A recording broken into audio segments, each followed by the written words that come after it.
Hello and welcome to my kitchen. My name is Sherry and today is Tip for Tuesday. So today we're talking all about peelers, vegetable peelers. We have straight ones, we have serrated ones, we have large serrated ones, what the difference is and when to use which. But before I get started, if this is your first time here, you love food, you love fun, you love tips and tricks for your kitchen, go ahead and hit the subscribe button as well as the notification bell and check the description below for details on how subscribing helps to feed the hungry.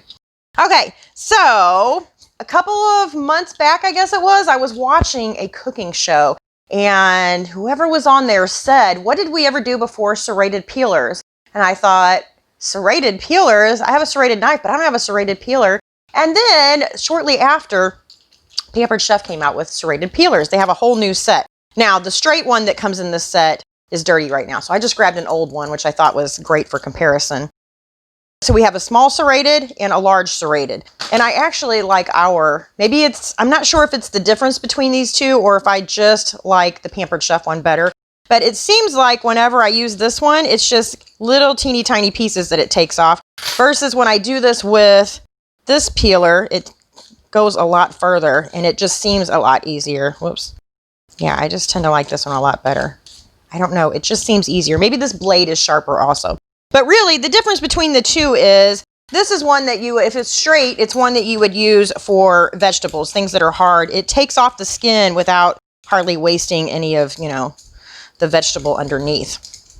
A serrated one, however, is great for things that have a thin skin on them. So if you think in terms of how you use a knife, like if you're going to cut a tomato, you would want a serrated knife versus a straight edge knife. And so same with this. If you're going to peel, like say a peach or a tomato, you can use the serrated one, and look at that. Look at the peels that come off of there.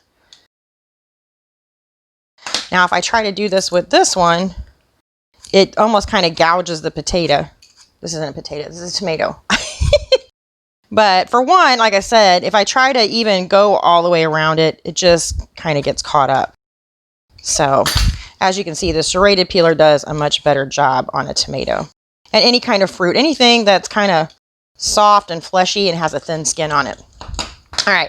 And then this one is a large serrated one. And I don't know. I didn't really look it up. It came with the other ones. But the only thing I can figure is this is for hash browns. Look at this though.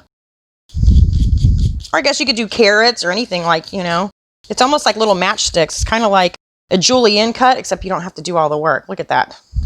So that is the difference between your peelers. So I hope you found that helpful. And if so, catch me again next Tuesday with another tip. And I thank you so much for watching. Bye.